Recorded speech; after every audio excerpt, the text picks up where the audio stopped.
La entrevista. Vamos a entrevistar al maestro en Derecho y además especialista en asuntos internacionales y Derecho Internacional, Julio César Fajardo Álvarez. Él se ha especializado en política internacional en diversas partes del mundo y pues hoy, encantado por el tema también de Siria al que le ha dado seguimiento, pues nos quiere compartir algunos puntos de vista.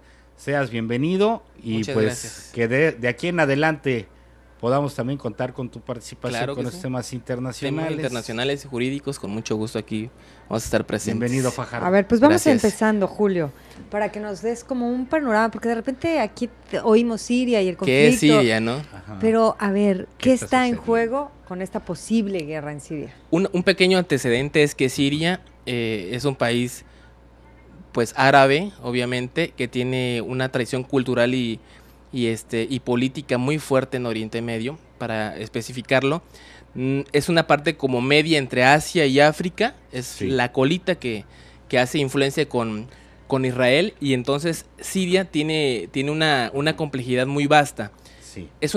Tiene una población de 20 millones de habitantes. Si lo comparamos con México es relativamente pequeño, pero lo que hace complejo Siria al interior es la gran diversidad de etnias, ¿no? Los chiitas, los sunitas, los kurdos, los católicos, maronitas, los musulmanes así fuertes. ¿Cuántas serán?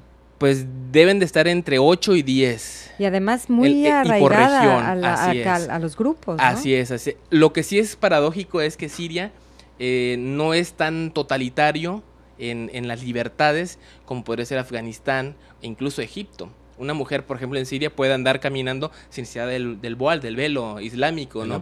De la burka.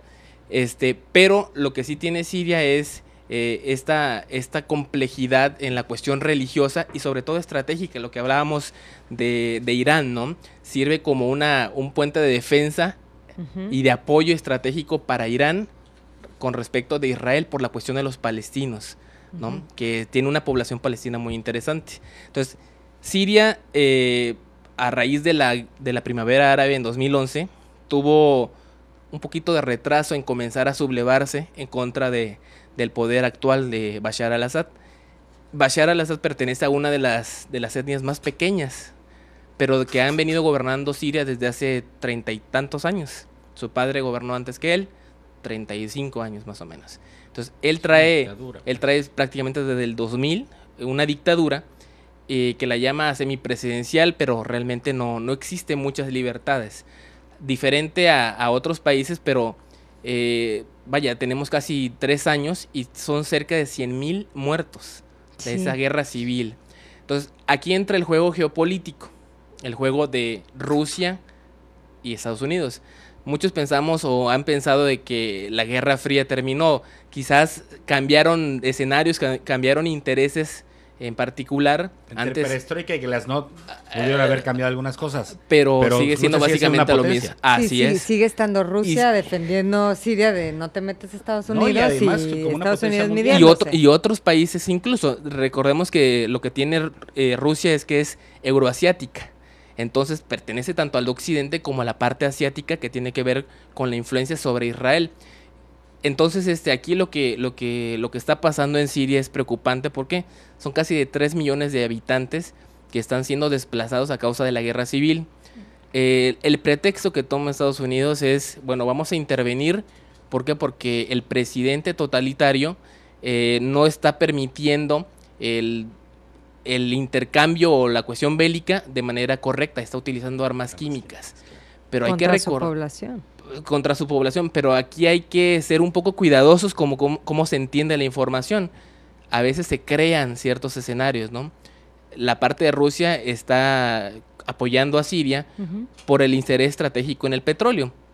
Y a Estados Unidos le interesa también controlar Siria para hacer influencia en Irán, bloquear a Irán, que es su rival acérrimo, y poder también controlar las rutas del petróleo y del gas. Acordémonos que Europa padece mucho por la cuestión del clima, la necesidad de gas y de petróleo. Entonces, para ello se necesita controlar esa zona.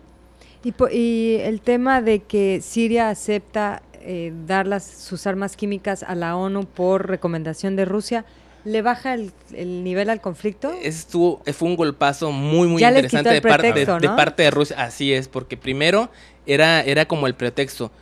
La cuestión internacional se maneja por organismos, ¿no? Está la ONU, pero la ONU a través de la Asamblea General no sirve mucho porque es muy lento.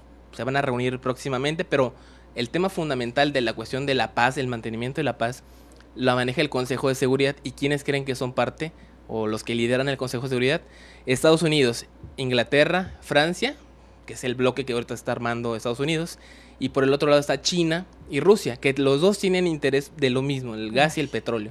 Entonces, como no hay una resolución del Consejo de Seguridad avalada por el resto de los 15 temporales, que son países que se van rotando, entonces como no hay una, entonces dice, tenemos que avanzar porque vamos a defender las libertades y la seguridad de estas personas.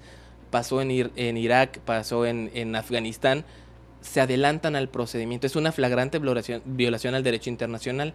Entonces, ¿qué está sucediendo ahorita? Que Rusia, muy inteligentemente, y raro en Putin, porque él no es muy diplomático, él es más bélico, más pragmático. Entonces, sí, pues se saboreó. Lo asesoraron muy bien y de verdad que se atrevió a dar un muy buen golpe diplomático, porque bloquea a Estados Unidos, le quita el pretexto, como ustedes dicen, ¿no?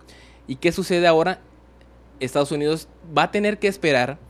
Ya llegó la carta de parte del gobierno de Bashar diciendo, nosotros hacemos esto por Rusia, no por Estados Unidos porque no confiamos. Y ellos también, Estados Unidos, dice el presidente de Siria, están dando armas químicas a la oposición, a los rebeldes.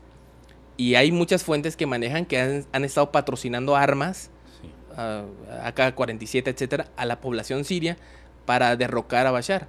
Recordemos que siempre Estados Unidos como que actúa... Infiltra para derrocar, ¿no? Para derrocar a ciertas potencias.